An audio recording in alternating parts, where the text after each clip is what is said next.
The Democrat Party is full of historic people, events, and decisions. However, many of these historic things are historic for all of the wrong reasons. In one of my offices, I have a YouTube account that is not logged in, and it's interesting what random stuff it recommends. So last week it recommended to me this particular video because I've been watching recordings of people from the 30s, and so of Rebecca Latimer, former U.S. Senator and slave owner in Georgia. This is the first woman elected to the Senate. She's a Democrat. She's also the last person to serve in Congress who owned slaves, and she owned a ton of them. So actually, before we get into the video, let's look at those Wikipedia articles. So this is Wikipedia.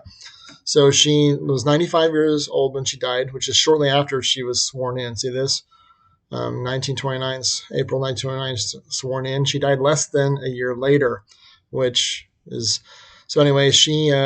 oldest freshman senator. She was 87 years old when she was appointed to fill a vacancy, and she was the first woman appointed. And she was also a white supremacist and Congress's last former slave owner. She spoke vigorously for lynching. I mean, this is hilarious. That the first woman ever elected to Congress was a bigot, a racist, and a Democrat. Now, the media would have you believe that it's the Republican Party that's full of them. And I'm not saying that there aren't Republicans who have serious issues. It's, once again, this is an example of how Democrats are historic for all of the wrong reasons. Okay. And then let's see. She was into women's suffrage, which is her cool thing. And that's probably what they all talk about. But the important thing is that she is absolutely unashamed of her beliefs. I say lynch 1,000 times a week if necessary.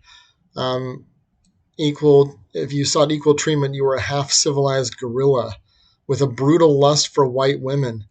This is documented. There are sources for this.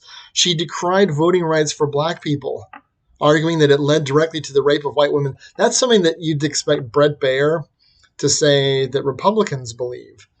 And it's amazing that this stays hidden unless you don't have a YouTube channel that's logged in and watches what you have to say. So let's listen to her just briefly, and I'll pause this and we'll talk about it. And that way we can get around the, permission to use this information. Hello,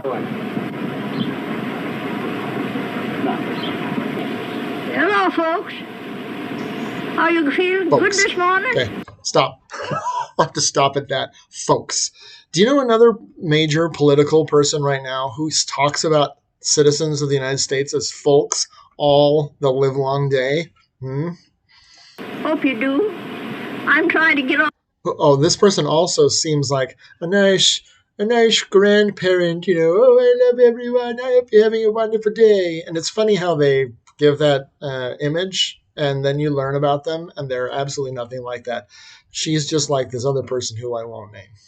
On my feet again. Feel pretty good. Thankful it's as well as it is. Oh, boys, I'm pleased to see you. I don't know where you come from, but I give you all the welcome I've got to offer you.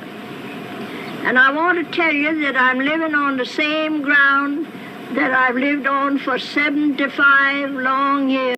Okay, not only is she literally on the same ground she's lived on for 75 years, she's living on the same political ground and political opinions that she's had for all of her life, as far as we know.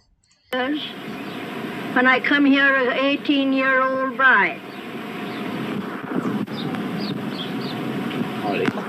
I went to Washington 50 years and a little more ago. I saw all the people around there and been with the presidents. And I learned a great many things up there that I didn't know before. Okay. She was in Congress for a day, okay? She served for a day. How did she learn all these many things? I'll add a little more to it. I was one of the board of lady managers for the Chicago Exposition. And I served my full time in Chicago and learned a good many things over there. I was a delegate to the Tennessee Centennial Exposition. I was a delegate to St. Louis, a juror at St. Louis. I think for a North Georgia cracker of my size and age, I've had a pretty good education on that line. That do all right? I was a 3-year-old girl when the Indians were moved from this country to Indian Territory. I have an indistinct recollection of seeing the red men. Imagine a modern politician referring to the natives as red men. I mean, and here's the thing: is historically in context, it makes every sense. But what we have is a group of people in America who want to tear down statues for people who said these kinds of things because at the time, even though at the time they were normal, now they're inconvenient expressions. But this woman, there's no talk about her whatsoever. As they went through the woods, for everything was woods nearly at that time, I have a distinct impression, if a 3-year-old child can have it. Nevertheless, I've been here since that time, and I've seen the March of Progress all the way. Okay, the March of Progress. The Democrat Party typically describes themselves as progressives. The progress she's talked about is the deforestation of the country, the confinement of Indians to reservations, the denial of blacks the right to vote, and or any other rights given to whites, because she was arguing for women, but probably not for all women, just for women who look like her. Because although, let's go back over here, she was into suffrage, I'm pretty sure that the Women's Christian Temperance Union and the Women's Suffrage here it is, worked tirelessly for white women's rights. It wasn't for all women, it was for white people. Look, it's at that time, we had only stagecoaches, and we only had horses and buggies, and we had lots of footback travelers, usually. Now I've seen it come along all this way, and the airplane goes over my house going on its way, and it's got to be such a common thing, the old girl don't go even out to see if she can look at it. So, historic for all the wrong reasons.